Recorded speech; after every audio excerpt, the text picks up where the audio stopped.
जी बच्चों, क्या मैं ऑडिबल हूँ? अर्शदीप, गुड आफ्टरनून बेटा। Am I audible to you? Good afternoon Asmita, Anusha. Great बच्चों, चलो फिर सेशन शुरू करते हैं।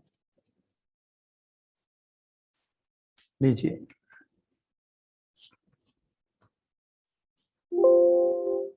हाँ जी, a stationary swimmer is inside a liquid of effective index mu1 is at a distance d from a fixed point p inside a liquid. The rectangular block of width t and effective index mu2. ये बच्चों मुझे शक है कि ये क्या लिखा हुआ है, ये डाउटफुल है क्वेश्चन में। Is now placed between S and P. Now S will observe P to be at a distance. तो क्वेश्चन पहले समझने की कोशिश करते हैं। क्या दिया है? एक स्विमर है, तो ये स्विमर है, ठीक है, inside a liquid of refractive index mu1 at a distance fixed point P inside liquid. अब P फिक्स पॉइंट कहीं पे भी हो सकता है। A rectangular block of width t and effective index mu2 is now placed between S and P. तो यहाँ पे मान लो P पॉइंट है, तो यहाँ पे बीच में एक स्लैब रख दी गई ऑफ थिकनेस T और ये डिस्टेंस हमें D दे रखा है। यही सिचुएशन हो गई। Now S will observe point P to be at a distance. अब ये जो वैल्यू है इसमें मुझे बच्चों शक है। तो अब हमारे पास सिचुएशन सिर्फ ये है, हाँ ये एक्चुअली ऐसा होना चाहिए mu2 is less than mu1 या ग्रेटर देन mu1। तो वो यहाँ पर अस्मिता अनुषा ने लिखा है कि यहाँ पे लिखा हुआ mu2 is less than mu1। तो ये है mu2, ये है mu1, ये थिकनेस t है। अब बेसिकली ऑब्जेक्ट हमारे पास पड़ा है डेंसर मीडियम में। तो जो फर्क पड़ेगा इसको समझने के लिए ऐसे देखते हैं। अगर ऑब्जेक्ट डेंसर मीडियम में पड़ा हो, ठीक है, अगर मैं ऑब्जेक्ट को डेंसर मीडियम में रखूं तो मुझे शिफ्ट किस तरफ दिखाई देता है? अगर मैं ऑब्जर्व करता हूं तो मुझे ऑब्जेक्ट थोड़ा, मैं खुद भी डेंसर मीडियम में हूं, बीच में रेयर मीडियम आ गया। ओ, इसको ऐसे सोचना पड़ेगा कि ये रेयर मीडियम, ये डेंसर। तो डायग्राम बना के देख लेते हैं बच्चों। This is the best way. रे ऑफ लाइट यहाँ पे इंसिडेंट की, it will bend away from normal, क्योंकि ये डेंसर से, मैं इस अजम्पशन के साथ चल रहा हूँ कि mu1 is less than mu2, ठीक है। अगर ये अजम्पशन गलत हो जाती है तो मेरा सारा क्वेश्चन गलत हो जाएगा। तो रे का ओरिजिनल पाथ ये था, ये थोड़ी सी इस तरफ मुड़ जाएगी, फाइन। उसके बाद ये पैरेलल हो जाएगी, तो रे अब यहाँ पे आएगी। तो इस पॉइंट को अगर मैं पीछे को प्रोड्यूस करूंगा तो इमेज यहाँ बनेगी। तो इमेज थोड़ी नजदीक बनेगी, ये इतना नजदीक बन जाएगी। तो ये कितना शिफ्ट करेगा? शिफ्ट का फॉर्मूला हमारे पास क्या होता है? शिफ्ट का फॉर्मूला होता है t इंटू 1-1/μ, ये होता है। और ये म्यू होती है, ये होती है डेंसर मीडियम की effective index with respect to rare medium. तो डेंसर मीडियम हमारे पास mu1 है with respect to rare medium, तो ये हो गया ये। तो जो हमें ऑब्जेक्ट है वो d माइनस टी इस डिस्टेंस पे दिखाई देगा, 1-μ2/μ1। तो क्या इसका आंसर बेटा बी दिया हुआ है? क्या बच्चे इसका आंसर बी दिया हुआ है? डी। डी में ये कंडीशन उल्टी चेक करके देख लेते हैं बेटा।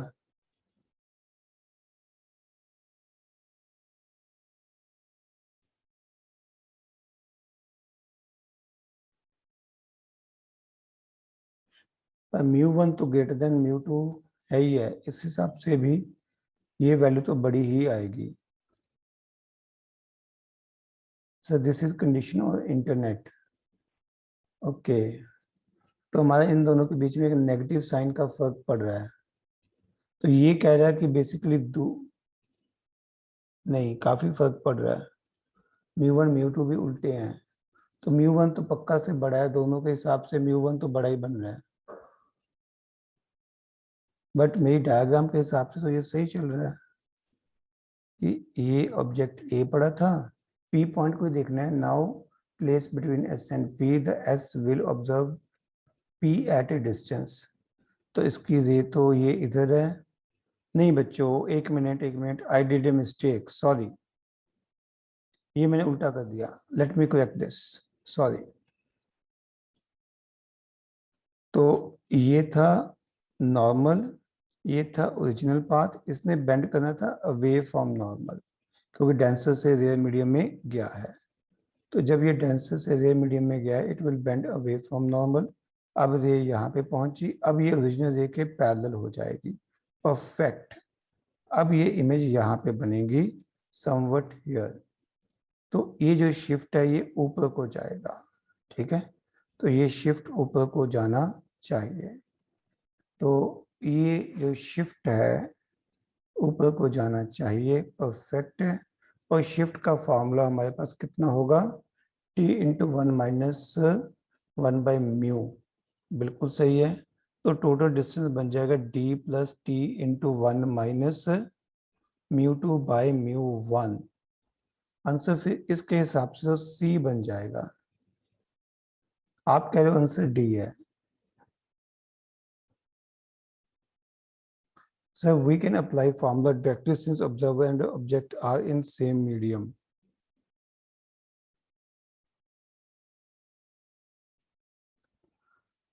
हाँ हाँ बेटा डायरेक्ट अप्लाई कर लो, कोई दिक्कत नहीं है, मुझे थोड़ा कॉन्फिडेंस कम आ रहा था, ठीक है।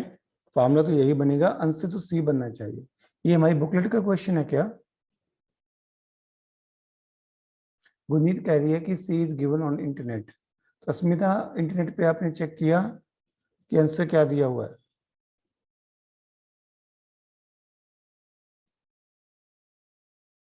बोलो बेटा। तो गुरनीत का कंफर्म है। तो अगर ये आंसर एक, ओहो ये तो पंगा पड़ गया, एक कह रहा सी, एक कह रहा डी, और मेरा आ रहा सी। एक मिनट रुको, फिर मैं चेक करूं, एक मिनट रुको बच्चों। बुक में भी डी है और इंटरनेट पे भी डी है ना? यही कह रहे हो स्मिता?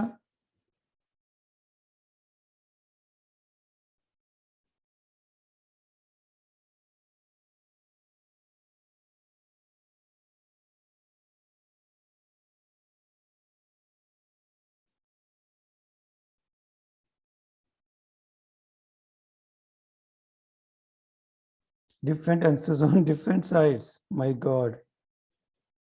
बट बेटा ये मुझे तो ठीक लग रहा है अपना। अभी मैं टॉपर पे चेक कर रहा हूँ, टॉपर पे दिया हुआ है D minus T into 1 minus μ2, इसमें माइनस लिखा हुआ है। एक minute,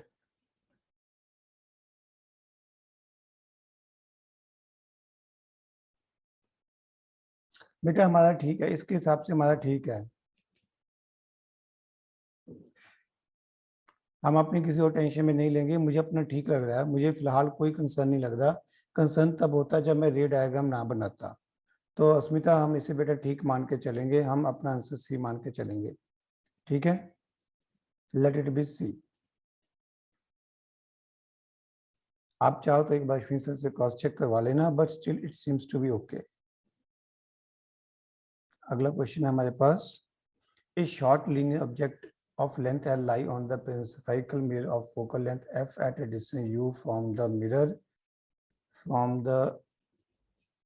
mirror, its image has an axial length L dash। ये तो आपके पास स्टैंडर्ड फॉर्मूला होता है ना, L dash is equal to minus M square into L.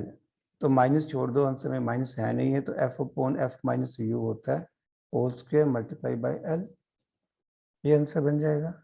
L into, तो ये answer F minus U, U minus F, इससे कोई फर्क नहीं पड़ेगा क्योंकि परफेक्ट स्क्वायर है, तो ये आंसर बन जाएगा। क्या आंसर है बेटा इसका?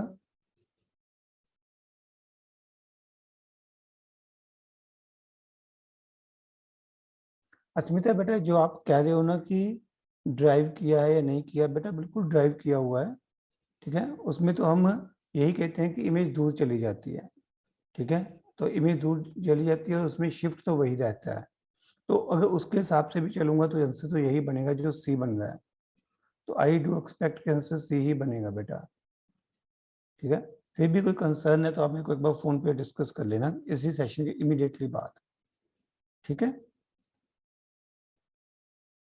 अच्छा, अब ये क्वेश्चन किसका था, 32nd क्वेश्चन किसका था बेटा? नेगेटिव साइन हमें तो आंसर के हिसाब से लिखना है, तो आंसर के हिसाब से कौन सा नेगेटिव साइन बेटा? परफेक्ट स्क्वायर है ना, तो परफेक्ट स्क्वायर में तो नेगेटिव साइन का तो फर्क पड़ना ही नहीं, परफेक्ट स्क्वायर में तो नेगेटिव साइन का तो फर्क पड़ना ही नहीं है ना, वो तो कोई फर्क नहीं है, तो आंसर तो ए ही बनेगा।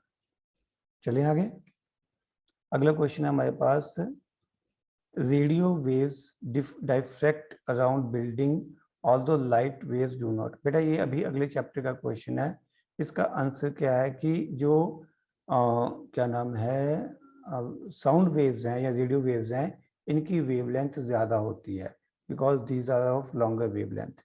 आंसर तो इसका बी है, बट ये आप लोग आगे जाके वेव ऑप्टिक्स के आखिरी टॉपिक में पढ़ोगे, अभी के लिए आप इस क्वेश्चन को आराम से स्किप कर सकते हो, अभी आपने इसके साथ लिंक थ्योरी नहीं पढ़ी हुई बच्चे, ठीक है। A double convex lens, thin convex lens made of this and reduce aperture. This then focal length of the lens when immersed in liquid of, ये समझे करवा दिया होगा बेटा, 1/f is equal to mu minus 1 into 1/r1 minus 1/r2। तो आपको refractive index, अब देखो इसको एक ज्यादा रिफ्रैक्टिव इंडेक्स वाले लिक्विड में डुबोया गया है, तो यहाँ पर आपका फॉर्मूला क्या बनेगा, 1.6 upon 1.63 minus 1, radius of curvature आपके पास 15 पहले का ईच है, तो ये -15 हो गया, तो ये बच्चों आपके पास बन जाएगा 0.03 अपॉन 1.63 इंटू 2/15, तो f की वैल्यू बन जाएगी 15 इंटू 163/6, तो f की वैल्यू बन जाएगी 15 इंटू 12 43 7, ये काफ़ी ज़्यादा वैल्यू बनेगी, तो एक नेगेटिव साइन भी आएगा यहाँ पर, तो ये with in negative sign answer आएगा। बच्चों एक मिनट रुकना, मेरे को ना एक बहुत जरूरी कॉल आ रही है, जस्ट गिव मी 1 मिनट। हाँ जी बच्चों, तो ये क्या मल्टीप्लाई करके हमारे पास कितना आंसर बनेगा, 27 multiply by 15, 270 plus 135 405 minus 405 centimetre, क्या यही आंसर है बेटा? क्या इसका आंसर ए दिया हुआ है? ये शायद टाइपिंग एरर होगी, ये 5 होगा यहाँ पर, ठीक है। आगे चलते हैं, इस क्वेश्चन का शायद आंसर गलत है, मेरे को डाउट है। A ray of light from a denser medium strikes a rare medium at an angle of incidence I, ये डेंसर है ये रेयर है, ये एंगल ऑफ इंसिडेंस आई है, the reflected and refracted rays, बच्चों ये अभी आपने नहीं पढ़ा हुआ, ठीक है, ये भी आप उसमें पढ़ोगे वेव ऑप्टिक्स के बाद, ठीक है, इसको आप छोड़ सकते हो। अगर मैं कंसेप्ट थोड़ा सा बता दूं तो आप देख लो, आपकी हिम्मत है, तो ये कुछ रिफ्लेक्ट होगी कुछ रिफ्रैक्ट होगी, इन दोनों के बीच में बच्चों ये एंगल 90 डिग्री दिया हुआ है, ठीक है, तो ये एंगल ऑफ इंसिडेंस आई आएगा, ये एंगल ऑफ रिफ्रैक्शन आर आएगा, तो आई प्लस आर की वैल्यू यहाँ पर 90 डिग्री बन जाएगी, ठीक है। तो अब इसमें कंडीशन क्या होती है कि जब I प्लस आर 90 डिग्री है, तो ये एंगल, एक मिनट, तो क्या होता है, एक मिनट, चलो एक बार इससे ट्राई करते हैं, ये आर डैश क्या दिया हो, एंगल ऑफ रिफ्लेक्ट, वो तो सेम ही है, आर एंड आई तो सेम ही हो गए, ये हो गया, ये रिफ्लेक्शन हो गया, आर डैश हो गया, ओके, ये एक कंडीशन बन गई। हमारे पास म्यू का फॉर्मूला क्या होता है, mu is equal to 1/sin c। अब इस कंडीशन में ना बच्चों एक और कंसेप्ट होता है जो आपने नहीं पढ़ा हुआ, mu is equal to tan of I, tan I होता है, जब ये कंडीशन होगी तो ये कंडीशन एप्लीकेबल होती है, ये आपने नहीं पढ़ा हुआ।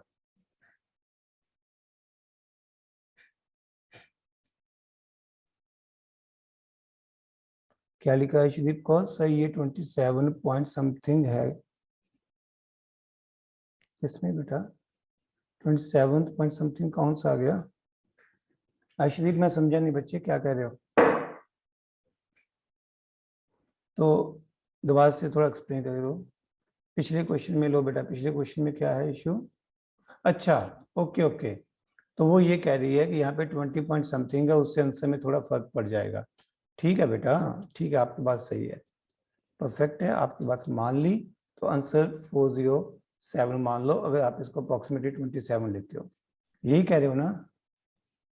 ठीक है, ठीक है बेटा, अप्रोक्सीमेशन ना लगाए तो आ जाएगा, मान ली बात आपकी। अब यहाँ पर बच्चों ये जो कंसेप्ट है इसको कहते हैं ब्रूस्टर्स लॉ, और ये आप लोगों ने अभी नहीं पढ़ा हुआ। ठीक है, ब्रूस्टर्स लॉ, इसे अप्लाई करके ट्राई कर लेना। ये लॉ आप लोग वेव ऑप्टिक्स में जाके पढ़ते हो, तब कहीं जाके आपका आंसर बनेगा। यहाँ पर साइन सी की वैल्यू बनेगी 1/μ, तो म्यू की वैल्यू आएगी tan i। ठीक है, तो यहाँ से फिर आपका आंसर बनेगा। ठीक है, तो tan i का मतलब हो गया आपके पास cot i, c बन गया sine inverse cot i। cot i होगा tan r डैश के बराबर इस फॉर्मूले के मुताबिक, तो ये हो जाएगा tan r डैश। क्या इसका आंसर दिया हुआ है? क्या इसका आंसर बी दिया हुआ है? नहीं बेटा, इसका आंसर हो सकता है गलत हो, मुझे डाउट है इस क्वेश्चन का आंसर गलत था। अच्छा, इसमें एक और इशू भी है, लाइट जा रही है डेंसर टू रेयर, यही लिखा हुआ था ना? हाँ, नहीं नहीं नहीं नहीं, रुको रुको रुको, इसमें लाइट जा रही है डेंसर टू रेयर, तो यहाँ पर tan i नहीं, यहाँ पे आएगा tan r डैश, क्योंकि ये आएगा, यस ये tan r डैश आएगा, माय बैड। तो ये cot r डैश हो जाएगा, तो ये tan r या tan i हो जाएगा। ठीक है बेटा, समझ में आ गया क्या इशू है? ठीक है, क्योंकि मीडियम उल्टा है तो इसलिए ये दोनों आंसर बन सकते हैं, इनमें से सिर्फ एक ही आंसर हमारे पास है, वो है ये वाला। क्या ये ठीक है?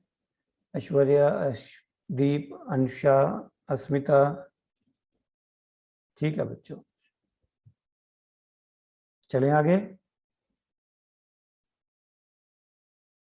A ray of light passes from glass having refractive index of 1.6 to air. The angle of incidence for which angle of refraction is twice the angle of incidence. Angle of re-incidence for which angle of refraction is twice the angle of incidence. हमें I ढूंढना है, mu की value दी हुई है 1.6, ये hit and trial से ही हो सकता है और कोई तरीका नहीं है। Sine I by sine R, ये होगा 1.6, तो ये हो गया sine I by sine 2i, this is equal to 1.6, तो ये बन गया sine I by 2 sine I, नहीं आंसर बन जाएगा भैया, cos I is equal to 1.6, sine I से साइन I कट गया, तो cos I की वैल्यू बन गई, cos I इधर चला गया, तो ये बन गया 1 बाय, ओहो इसमें फिर से पंगा पड़ गया यार, क्या कर रहा हूँ आज मैं। लाइट जा रही है from glass, passes from glass to air, ओहो ये फिर पंगा पड़ गया, ये R ये I, ये R ये I, तो ये 2i और ये I, तो ये बन गया 2 साइन I cos I, ये हट गया, तो अब आपके पास बन गया cos I is equal to 0.8। ठीक है, यानी कि साइन cos I हो गया 4/5, यानी कि साइन I हो गया 3/5। ठीक है, I हो गया साइन इनवर्स 3/5। क्या आंसर मेरे ख्याल से आपने लिखा हुआ है, तो यही आंसर है। ठीक है, इज इट फाइन बच्चों? क्या ये क्लियर है सबको? चलो जी, अगला क्वेश्चन है हमारे पास।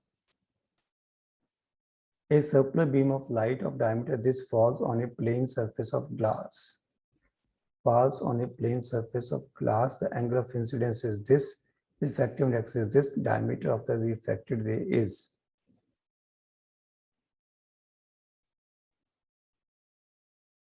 तो ray of light incident करती है like this and it has certain diameter. ये बाहर जाएगी तो diameter कितना होगा? Okay, तो this one is easier one. आप इसको ऐसे समझो, ये ray of light है तो ये आपको diameter given है. अब लाइट क्या करेगी? बेंड करेगी, ये कर गई बेंड, तो अब आपको ये डायमीटर फाइंड आउट करना है. ये D1 है और ये D2 है. तो यहाँ पर अब ज्योमेट्री अप्लाई करके ये सॉल्व हो जाना चाहिए. ठीक है, ये डायमीटर आपको 2 सेंटीमीटर गिवन है. ठीक है, रिफ्रैक्टिव इंडेक्स आपको 3/2 गिवन है. एंगल ऑफ इंसिडेंस आपको 60 डिग्री गिवन है. तो ये एंगल ऑफ इंसिडेंस 60 डिग्री हो गया. तो अस्मिता आपने सॉल्व कर लिया था ये?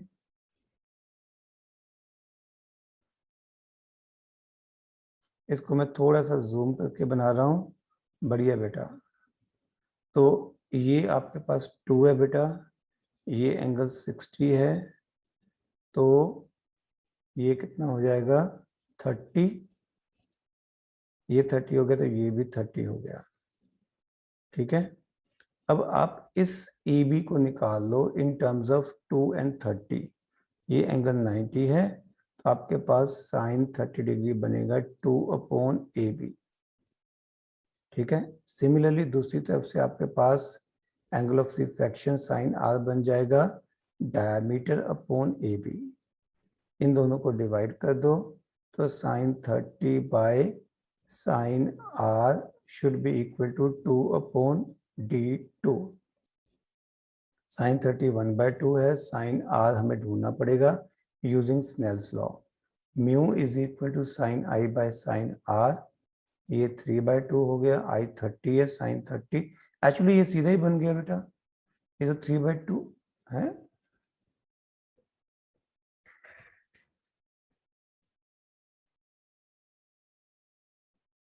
ये क्या हो गया? कुछ गड़बड़ की है मैंने?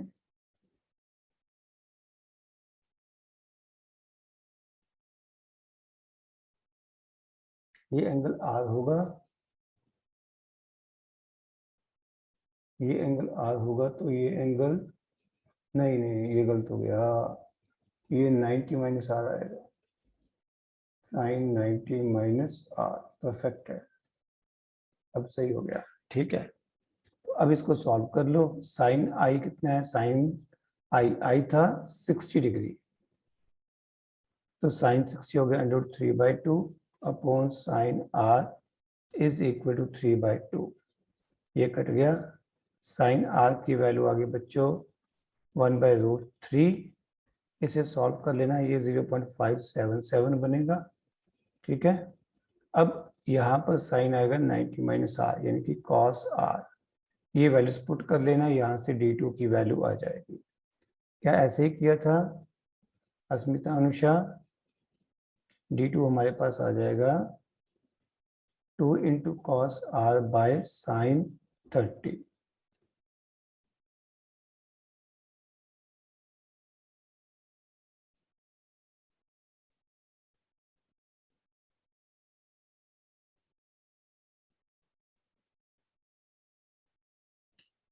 ठीक है बच्चों, बस ये वैल्यूज पुट कर लेना. यहाँ से अब आपको कॉस R निकालना पड़ेगा. ये बनेगा 1 माइनस 1/3 यानी कि √2/3.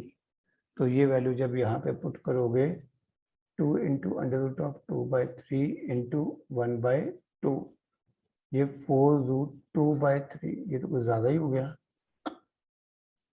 इतना ज़्यादा आ रहा है. 4 इंटू 2 रूट डिवाइडेड बाय 3, 1.88. नहीं, ये √3 था. 4 into 2 root divided by 3 root.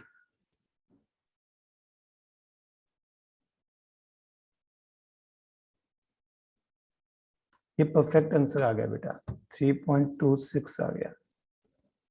This is perfect answer. ठीक है, थोड़ा सिस्टमेटिक नहीं कर पाया। ठीक है, फर्स्ट स्टेप यहाँ पे है, सेकंड यहाँ पे है, थर्ड यहाँ पे है। क्या इससे काम चल जाएगा?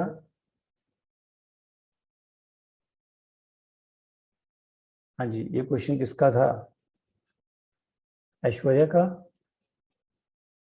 ऐश्वर्या, काम चल जाएगा? हो जाएगा ओके बेटा? ठीक है बच्चे, मुझे 1 मिनट देना बच्चों, जस्ट गिव मी 1 मिनट।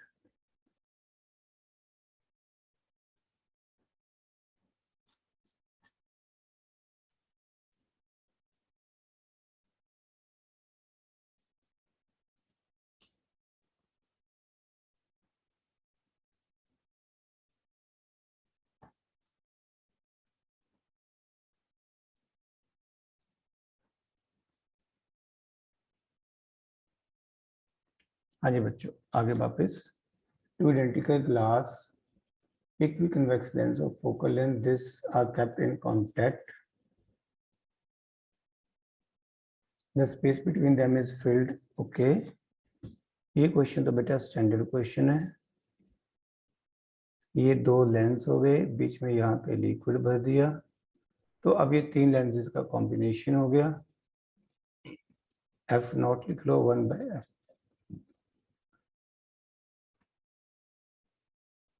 ठीक है, अब दोनों की फोकल लेंथ सेम है, इसके लिए मुझे कैलकुलेशन करनी पड़ेगी। इसके लिए क्योंकि वाटर भरा हुआ है, तो इसके लिए मैं फार्मूला F3 के लिए, यानी कि इस कनकेव लेंस के लिए मैं कैलकुलेशन करूंगा। ये आएगा mu minus 1 into 1/r1 minus 1/r2। ठीक है, तो ये वैल्यू बनेगी 1/3 इंटू, क्योंकि इक्वी कन्वेक्स लेंस हैं तो ये वैल्यू 2/r हो जाएगी। जब आप इसको कैलकुलेट करोगे ना, तो ये वैल्यू 1/f ही आएगी, इस लेंस की फोकल लेंथ के बराबर ही आएगी। ठीक है, और ये 2 का फैक्टर भी है, 2 का फैक्टर तंग करेगा, चेक करना पड़ेगा। तो 2 को चेक करने के लिए मैं सॉल्व कर रहा हूँ यहाँ पे। 1/f जो हमें गिवन था वो कितना था? 3/2 minus 1 into 1/r1 minus 1/r2। तो 1/f की वैल्यू बनेगी 1/2 इंटू 2/r। तो 2/f is equal to 2/r आएगा। तो यहाँ पर 2/f आना चाहिए था, इसी चीज का मुझे शक था। यानी कि 1/f3 की वैल्यू हमारे पास आ गई 2/3f। तो ये वैल्यू यहाँ पे पुट कर देंगे, 2/3f। एलसीएम आ जाएगा 3f, ये हो जाएगा 6 माइनस 2, यानी कि f नॉट की वैल्यू हमारे पास बन जाएगी 3f/4। तो इसका मतलब ऑप्शन डी हमारा आंसर बन जाना चाहिए, जो कि आपने पहले से मार्क कर रखा है। क्या ये ठीक है बेटा? बढ़िया ऐश्वर्या। अगला क्वेश्चन है हमारे पास, एक thin convergent lens, converging lens means convex lens, जिसकी फोकल लेंथ की जगह पावर दे रखी है, तो 1/d कर देंगे, 0.5 हो जाएगा, यानी कि ये 2 मीटर इसकी फोकल लेंथ हो जाएगी, 200 सेंटीमीटर फोकल लेंथ हो जाएगी। रिफ्रैक्टिव इंडेक्स आपको दे रखी है 1.5। This thin lens is immersed in a liquid of refractive index μl and it starts behaving like a divergent lens। ठीक है, पहले कन्वर्जेंट था, अब ये डाइवर्जेंट लेंस बन गया और फोकल लेंथ 100 सेंटीमीटर। यानी कि शुरू में फॉर्मूला क्या था? 1/f is equal to mu G minus 1 into 1/r1 minus 1/r2। बाद में इसकी फोकल लेंथ हो गई, पहले फोकल लेंथ थी +200, अब हो गई है -100। ये हो गया refractive index of glass with respect to liquid. तो ये वैल्यूज हो गई। ठीक है, लिक्विड में इमर्स करने के बाद इन दोनों इक्वेशंस को डिवाइड कर दो, ये बन जाएगा -1/2 is equal to mu G minus 1 upon mu G minus mu L multiply by mu L. ठीक है, अब आप लोग बेटा इसको सॉल्व कर सकते हो। कैलकुलेशन छोड़ दो,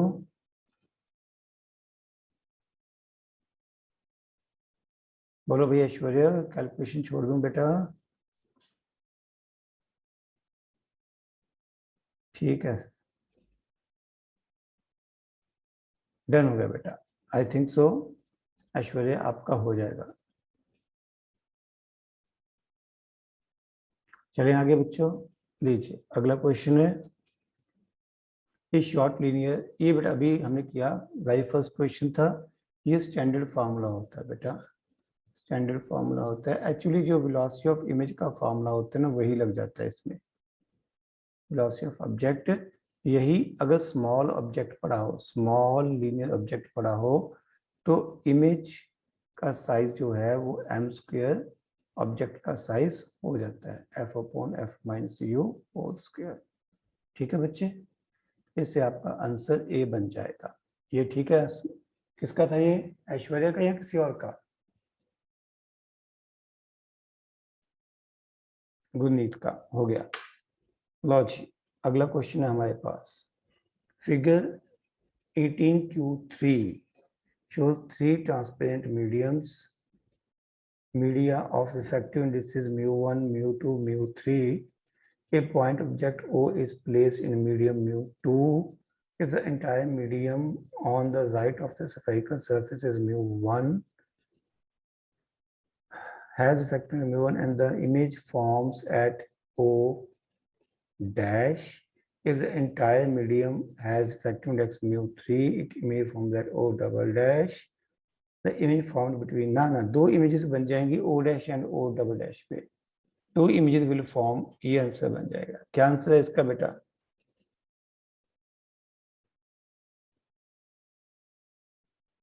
इमेजेस आगे से थोड़ी फेंट बनेगी, इमेज थोड़ी धुंधली बनेगी, बट इमेजेस तो देखो, इस साइड ने तो इसको यहाँ पे फोकस करना है, वो चेक कर लेना।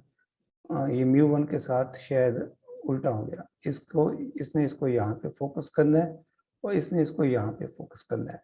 तो बेटा दो इमेजेस ही बनेंगी और दोनों इंडिपेंडेंट बनेंगी, थोड़ी सी आगे से धुंधली होंगी, यानी कि ब्राइटनेस कम हो जाएगी क्योंकि आधी लाइट पहुंचेगी। ठीक है, क्या ये समझ में आ गया गुरनीत? गुनीत, जैसे वो आपने कोई केस किया था ना कि आधी लेंस को काला कर दो तो इमेज कैसी बनती है, तो एक बार समझो आपने एक लेंस को काला कर दिया, एक तरफ आपने इधर काला कर दिया, दूसरी बार सर डायग्राम बनवा दो वंस। डायग्राम नहीं बनानी, डायग्राम बनाने का मतलब ही नहीं बनता बेटा, उसे सब कुछ दे रखा है, मैं डायग्राम क्यों बनाऊंगा? जो डायग्राम बनी हुई है यही चाहिए हमें, हमें इसकी ये डायग्राम कंप्लीट बनानी नहीं है, उसने खुद ही दे रखा है। इस ऑब्जेक्ट की ये इमेज बनी एक बार, दूसरी बार ये इमेज बनी, तो हमें ये दे रखा है, इसके बाद मैं क्या बनाऊंगा? तो जब हमने एक बार इसको इतने हिस्से को देखा, समझ लो इतने हिस्से को देखा, तो इसकी इमेज यहाँ बनी, दूसरी बार हमने इस हिस्से को लिया तो इसकी इमेज यहाँ बनी। तो बस वही आपके उसके वाला केस है, ब्लैक करने वाला। Okay okay, got it. लो बच्चों, इसके साथ हमारा ये सेशन खत्म होता है। अस्मिता कह रही है एक और क्वेश्चन भेजा है पर्सनल पे। लो जी, एक क्वेश्चन आया है पर्सनल पे, तो देख लेते हैं बेटा।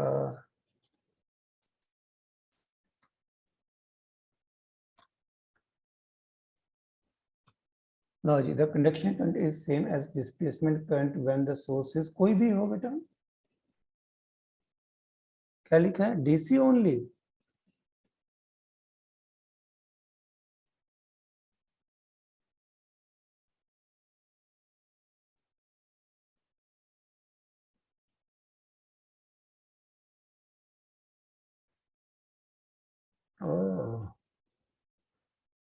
इसको गूगल पे चेक किया?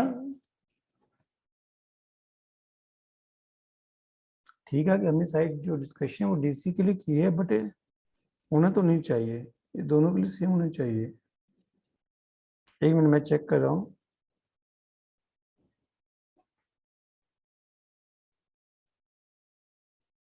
वेदांतु पे लिखा हुआ है एसी ओनली।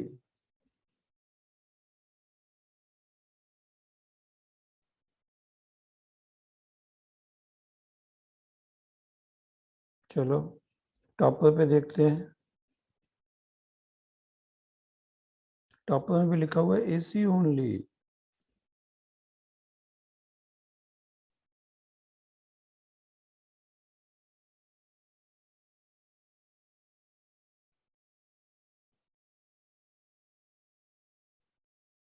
बेटा मेरे हिसाब से दोनों में ही आएगा। हाँ तो यहाँ पे देखो बेटा, मैं बताता हूँ। जो उसने लिखा है 2 साइड्स पे जो मैंने पढ़ा, वो मेरे और इसके विचार मैच करते हैं। इसने ये लिखा है कि AC में क्या होगा कि लगातार वो वैल्यू चेंज होती रहेगी, वोल्टेज की या करंट की वैल्यू चेंज होती रहेगी, तो इसलिए डिस्प्लेसमेंट करंट बनता रहेगा। तो बात तो सही है। तो AC के लिए तो बात सही है ही है, AC के लिए तो ये एप्लीकेबल हो ही गया। DC के लिए हमने जो एग्जांपल की थी, जब हम कैपेसिटर को चार्ज या डिस्चार्ज करते हैं तो उस समय तो ये पैदा होता ही होता है। तो उस समय भी ये IC एंड ID इक्वल होते ही होते हैं, ये दोनों इक्वल होते हैं। तो मैं तो कन्विंस हूँ कि दोनों में होना चाहिए। ठीक है, तो हाँ इंस्टेंटेनियस का इशू ही नहीं है, करंट है ना, कोई करंट और वोल्टेज का तो इशू हो सकता था। तो दोनों ही करंट है, तो दोनों करंट तो सेम ही आएंगे बेटा।